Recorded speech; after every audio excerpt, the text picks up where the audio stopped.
Here I am alongside the captain of the UK, Spencer Oliver. Welcome to the United States. Tell me how you feel right now with your team and the chances of them winning tomorrow. Listen, I'm absolutely buzzing. I'd firstly like to thank, all the people of Texas, the USA, for making us feel so welcome. The hospitality has been absolutely second to none. This is a historic moment right now, going into a unique concept that we've come up with.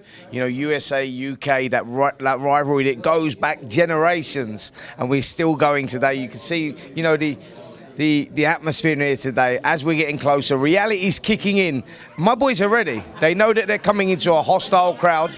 It's always going to be that way, and they're coming as underdogs, and they respect that. But we've got some good fighters, some really good fighters. They're young, and this will mould not just the UK fighters, but it will mould the fighters from the USA as well, whether they go on and become champions or they don't become champions. This is going to be a great journey and a memorable night.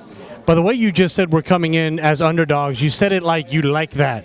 Yeah. Am I right? You like it's more 100%, because look, we know, that Team USA, Roy Jones Jr., we know that coming over to the USA is a big ask. If you look through the history of the sport, you had to go back a long time before a fighter come to the USA and actually won. In more recent times, we've been getting the results over here. But, if you go back a decade or 2 decades, we hadn't had a winner over in the US for a long time. So we know we got a tough task in front of us.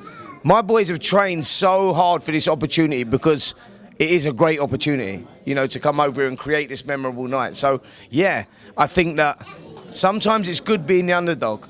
Fighters feed off that. And I think that's what my fighters are doing right now. How would you compare the American and the English styles of boxing?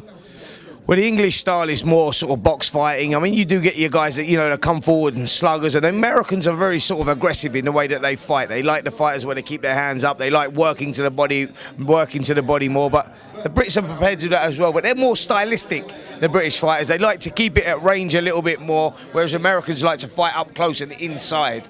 So that's where they're most effective. That's stylistically, that's generally the way that it works. But we've got a box of tricks there right now. Out of the 6 guys that we got going in against the guys from the USA, we've got the boxers, we've got the fighters, we've got the box fighters, we've got the punchers, we've got the non-punchers. So we've got a real mix there, a real blend. And it's going to be a fantastic night of boxing.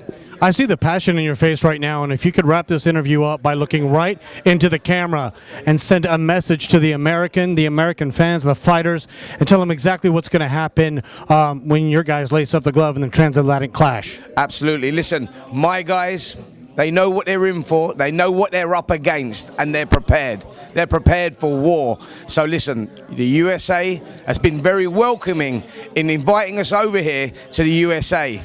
But tomorrow, it's all about business. It's all about war. And my boys are prepared. And guess what? We get the victory. But in March next year, you get the chance to come back to the UK and overturn that loss. But guarantee, UK, we win. I can't wait to see this event.